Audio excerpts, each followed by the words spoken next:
What is going on, YouTube and weight loss warriors? It's your boy C-Dub, and I'm back with another video. And today I wanted to tell you my story. And the reason I decided to get a little bit into my story, and I know I've done a video in the past on it, but I got kind of a new fresh look, and I'm giving the channel a little bit of new, life and a different look. So I kind of wanted to grab anybody that's new, anybody that's never heard my story. I wanted to kind of give them a chance to hear it, but at the same time, I wanted to reiterate some of the things in my story so my subscribers, the people that have been here, the weight loss warriors, can kind of relate some good information, maybe from a different angle than I talked about before. So I wanted to hop it all into this one video. So I hope you enjoy the new setup. I'm going to keep improving it a little by little, and I'm going to keep working on the channel art and the channel's way that I'm going about things and some of the topics and different ideas to make it a little bit of fresh and a little new, a little different than it has been in the past. So if you're new to this channel, I lost 125 pounds eating one meal a day, or OMAD, and I'd like to welcome you. I started it to hook you up with tips, tricks, and ideas that I've learned along the way in my journey to help you out on your journey. I'd like to welcome you. I hope you click that subscribe button and you become a weight loss warrior. Now, let's talk about my story. And my story happens in multiple different stages. My beginning of the story is I was a normal little kid. I was very active, played outside a lot. I was born in 78, so I'm an 80s and 90s kind of child. That's when I was raised. And so, there's all the pictures of me with my shirt off on a skateboard and doing all that when I was really little. But probably at about the age 4, 5, 6, I started to gain weight. And I was kind of on the chubby side my whole entire childhood. And I played football and I wrestled, and wrestling was my main sport and my main passion. And so I did a lot of that. But, I was always a chubby wrestler, and I always was. I always felt like the people that I wrestled were much stronger than me because I was a little bit on the tubby side. So, I kind of went through that aspect and all the way through middle school and into high school. And so when I got to high school, I was kind of in a rebellious stage in my life. I didn't really, I thought the system was messed up. I thought our government was messed up. And a lot of that stuff I still hold to this day at 42 years old. That a lot of those issues still exist, but you kind of get over yourself a little bit and you do what you can do to change and what you can do to impact the world in your own way. And so I kind of went about that and kind of got out of that punk rock, look that I had back then. But I was a lot bit overweight, and I had stopped doing sports. I was into drinking and partying. That was the most important aspect of my life. And I was sitting in a science lab one day, and my science teacher was working on blood pressure. And the guy that was doing the blood pressure for me, his name was Ben. I remember that. I don't remember his last name. Don't even remember what he looks like, but I know it was Ben. And he was doing my blood pressure, and he couldn't get a reading, so he called the teacher over, and she said, he said, I can only get 110. I don't have anything else.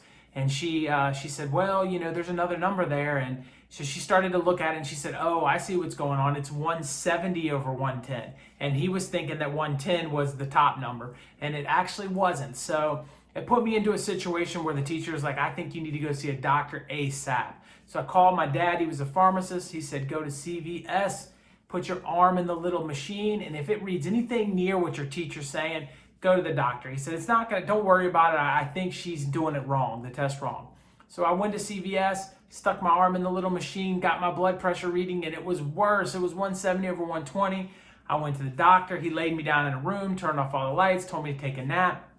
And eventually he got my blood pressure down to about 100, maybe 98, something like that. So my top number maybe down to like 160, 150. And so my parents were in there. He was talking to us about the different things he could do, giving medicine, doing whatever. And then he asked my parents to leave if he could talk to me one-on-one. They agreed. He set me down and he said, listen, and this is a pediatrician, Dr. Moore, shout out to you, buddy. He looks me in the face and he says, hey, listen, I know your parents may not get it. He said, but I see that you're partying. I can smell the cigarettes on you. He said, I know you're not making healthy decisions. I can look at you and tell you that you're not in shape and you're not playing sports anymore. And he said, if you keep doing what you're doing and what you've been doing the last couple of years, you're going to end up not seeing 30. And you need to understand that and wake up tomorrow and change your life. And so I went home and I was mad. I was mad at Dr. Morris. I was like, how do you talk to me like that? How's he going to disrespect me? This dude doesn't know anything about anything. I feel fine, blah, blah, blah. And I got home and the wheels started to turn. And the more I thought about it, the more I said, I do miss sports. Why am I out here doing all this partying? I don't want to do that. I'm going to make a couple of changes. So I did the first lesson we can learn from my weight loss journey. I changed one thing a week. And so basically what happened was on Sundays, I dropped one thing. So it was, and I did the low fat diet. I didn't know a whole lot back then, but I stopped eating after dinner. I stopped drinking sodas in week 2. I stopped eating anything that said over 3% fat in week 3. And I had a list, I think it was 12 weeks long, of changes that I wanted to make to my life and changes that I felt were going to better me. So the end result of that is the weight started to come off. I started feeling better. I went to the local gym and started lifting weights. I saw a flyer there for jiu-jitsu. I signed up to take jiu-jitsu. I had no idea what jiu-jitsu was. I was briefly aware of it because I had just started watching the first couple UFCs. And so I started taking jiu-jitsu, and I was back into grappling again, which was a passion when I was younger. And my jiu-jitsu coach said, "Why aren't you wrestling for the high school team?" So I turned around, went back out to the high school and started wrestling again, which led me into coaching, which eventually led me into getting injured, and that got me into section number 2. But let me put the cap on section number 1. So I was about 280, somewhere between 280 and 260 at my highest when I was young, about 16 years old. And by the time I was 17, I had dropped myself all the way down to 165 pounds. So I lost over 100 pounds. I was ripped up, buff, and felt like $1 million, and my head was as big, bigger than it is now, and you can see how big the dome is, right? So ultimately, I had that ego and that swagger about me, and life was good, and I got hurt. And the problem with this is, over the course, that was a few years later, probably pushing 20 years old. So the problem is, from 16 to probably 17, I was on a regimented diet, and I was exercising, I was doing jiu-jitsu, I was wrestling, I was lifting weights every day and running at night. My whole entire life revolved around fitness. And so after I'd lost the weight, I was able to add more foods in, and I got completely off my diet and kept the weight off. When you're doing 2 different practices a day, that's 4 hours of exercise, weightlifting's 5, and jogging for probably another one. 6 hours of the day that I was awake, I was focused on fitness. And when you're doing that, you're gonna have great results, period. And you're gonna be able to eat tons more than you normally could. But when I got injured, I hurt my knee, I got a staph infection in surgery, and the staph infection settled in and made it so I could never run again. My leg doesn't bend well. I spent 17 days in the hospital. It was a nightmare. And so at the end of that, my lifestyle completely changed. I could no longer be the athlete that I once was. The only person that I can put this as to a similar situation is Alex Smith of the Washington football team, The Washington football team, if you guys saw his injury and read that backstory, and that he had 17 surgeries and had infections and rods in his legs, I had all of the same kinds of things. I think I had 9 surgeries, but I did this without the great doctors that he did, and I did it in 2000 before the technology that he had as well. So it was a wrap. That was it. There was nothing they could do for my knee. But I did not change my diet at that point back to the way it was when I lost the weight. I just kept eating willy-nilly, and the weight piled on. So over the course of a long period of time, I got back up to maybe, let's say, 290. And at 290, I was feeling pretty bad. I gave birth to my son. You can see a picture of him right there. There we go. He's chilling on the picture. But so when I gave birth to my oldest son, he, at 1 year old, I had come to the realization I was getting up in the morning with him. I was driving to get myself fast food. Then I was eating fast food at lunch. And then we would come home and have dinner, but at least a couple of times a week, my wife and I would eat fast food again.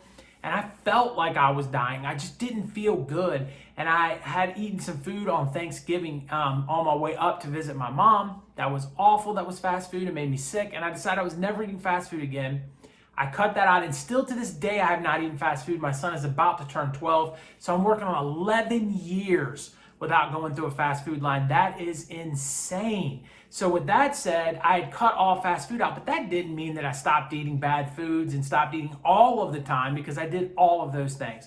I just changed, eating the fast food element of it, and I started going to the gym. I would drop my son off in the nursery, and then he would play with the kids, and then I would go get on the treadmill, and I would just walk for an hour to an hour and a half every single day.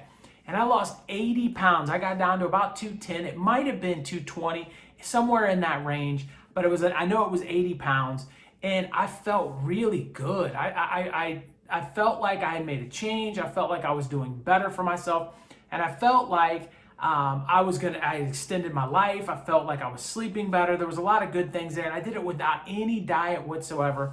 The problem was walking that much every single day eventually started to hurt my knee even more, and it got worse and it got worse. And I really pushed myself into having my first knee replacement, which did not go well. So I had a second knee replacement, which did not go well. And it put me into a situation where now my knee was just exponentially bad. There was no answers to that. I could not walk anymore. And I felt like, the weight started piling back on, and I felt like there was absolutely zero hope. And this is lesson number 2 you can learn from my story.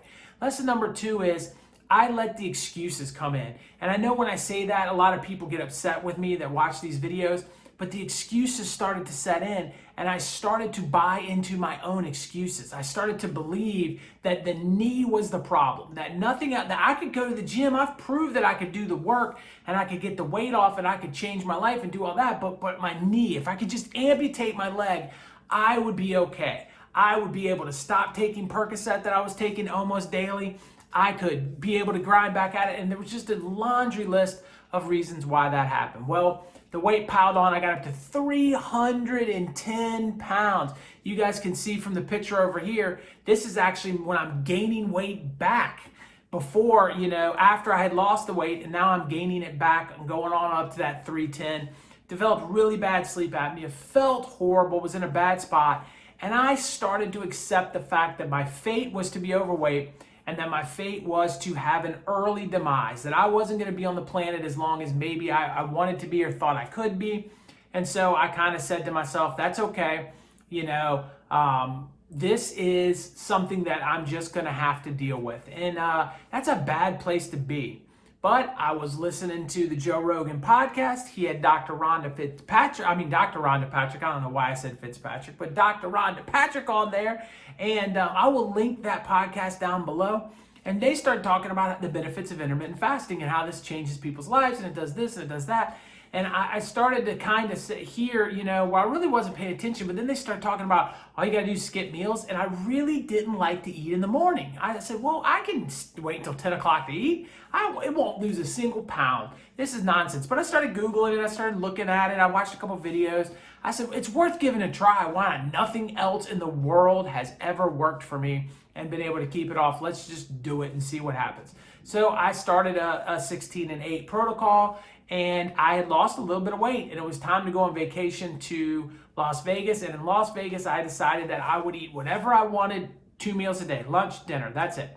And I went to the restaurant for lunch and dinner, and I was there for over 7 days. I came home expecting a 10-pound weight gain, and I was even. I weighed what I did when I left. And then that's when I realized intermittent fasting has something special, because we've all been on vacation and I always gain weight. So I said, okay, now I'm in, and I started shrinking my window down to OMAD. And during the course of the next 11 months, I lost 125 pounds eating just 1 meal a day. Now, I did have a hiccup at about 110 pounds where I stopped losing weight and I went into a long plateau. That's when I started walking, and then I added in a minimum of 10,000 steps a day.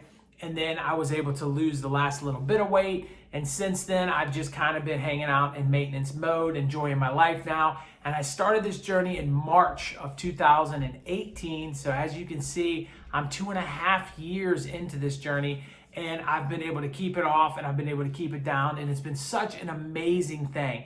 And I think the next lesson to be learned from my story is that even when you don't have all the hope in the world, that if you stay consistent and you pick a protocol and you work at it, you add exercising in it, you can change your life. And so many people are so focused on diet, didn't have a diet. So many people are so focused on exercise. My exercise routine was the simplest and easiest exercise routine there could be, but I still was able to get results because I was consistent. And I want to make sure that I put this out there for everybody else, because I am going to start hitting people with a little bit of the truth hammers and a little bit of knowledge that they may not want to hear, but I know is going to be extremely helpful. And what I want to hit you with today is simply that if you look at your situation and you say you're not going to be able to get the results you want because you're a victim of whatever, you're definitely not going to get those results. You have to be prepared to grind, and more importantly than ever is be consistent. Use your game plan to lose as much as you can, and as you go along, make sure that you're adjusting your deal. If you just go in and you do one thing, you're going to get results till some point and you will plateau. Once you hit that plateau, you've got to look at what you're doing and make an adjustment. Don't overdo it and don't go too quick into your plan. Don't make a jump. Learn from the first point that I had in the video. Don't jump from week 1 to week 12 and combine 12 changes into one thing. It's not realistic. It's going to be frustrating. It's going to get too tough on you. And the chances of you relapsing and quitting are much higher than the other way around. So I want you to understand, taking it slow and really working at it is the only way. And don't worry about the amount of pounds you lose per week. It's another thing that drives me absolutely crazy is, oh, C-Dub, boo-hoo, wham, me, I only lost a pound this week. And I want to reach through the camera and grab you and shake you around and say, what are you thinking? 1 pound a week is a weight loss. Sometimes, depending on the week, holidays coming up, 0 pounds can be a win. You just don't want to gain any more weight and work those numbers down over time. If you don't get it done in 11 months like me, so what? And if you get it done in 8 months, you're awesome. Great, congratulations. It doesn't matter if it's 8 months or 8 years. The point is to start working on getting more healthy. And if you're willing to get more healthy and you hit that subscribe button, I will do everything I can to try to give you the knowledge you need to make the informed decisions to change your life and get better, both mentally and physically. Everything you need to know right here on this channel. So subscribe. And if you don't know how to do that, it's right there. It's my face. Click on that face and it will subscribe to this channel. And then after you subscribe, pick one of these 2 videos out. Don't care which one. Watch them. Stay on my channel because it'll help my algorithm and it will bring new people to this channel so they can check out my new look. I hope you guys enjoy the new look. I'll talk to you on the next one. Peace.